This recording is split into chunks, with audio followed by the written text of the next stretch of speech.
Hello, it's a really rather wet and miserable Tuesday the 15th. I'm FxPlew and this is the market brief. So Sunak's been a busy boy. He's been dashing around as fast as his little legs will carry him. He was in Egypt to renew the UK commitment to climate goals at the COP27 before jetting off to Bali for the G20. No doubt he's planted a few trees along the way for carbon offset, but his primary goal in Bali will be to join a united front to condemn Russia. He's due back in London on Thursday to support Jeremy Hunt in Parliament as Hunt delivers their big budget blueprint.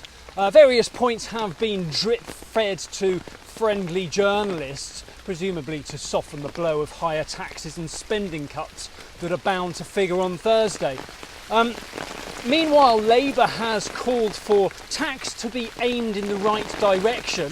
Starmer wants to see large corporates like Amazon and Facebook pay more than the minimum tax that is currently enabled via several loopholes in the system. He also wants stricter regulation of non-DOMs, which is a pretty obvious dig at Sunak's wife, who keeps the majority of her wealth offshore for tax purposes. Game on, Rishi. In the market, sterling gave up some of Friday's gains. We fell to 117.10 against the dollar. We open around 117.90 against the dollar, about 114.05 against the euro, and euro dollar is around 103.35 this morning. Over in the US, focus is once again on the Fed. Only a few months ago, the market expected December to be the meeting where the Fed looked at changing policy and tapering rate hikes. However, in the lead up to the December meeting, things are not looking quite so clear-cut.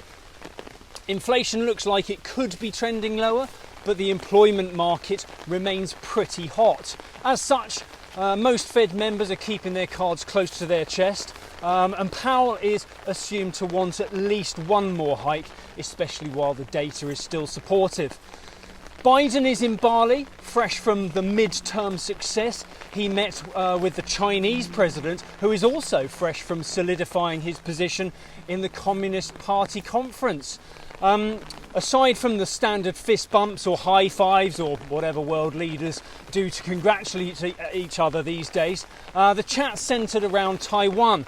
Taiwan has slightly soured relations recently, with both sides making veiled threats over the what-if scenarios of any escalation.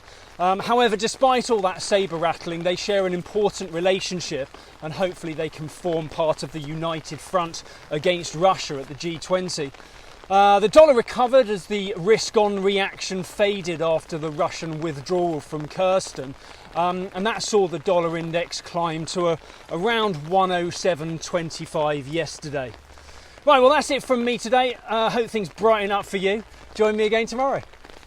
If you do not have a clue, then just tweet through and ask FxPlew.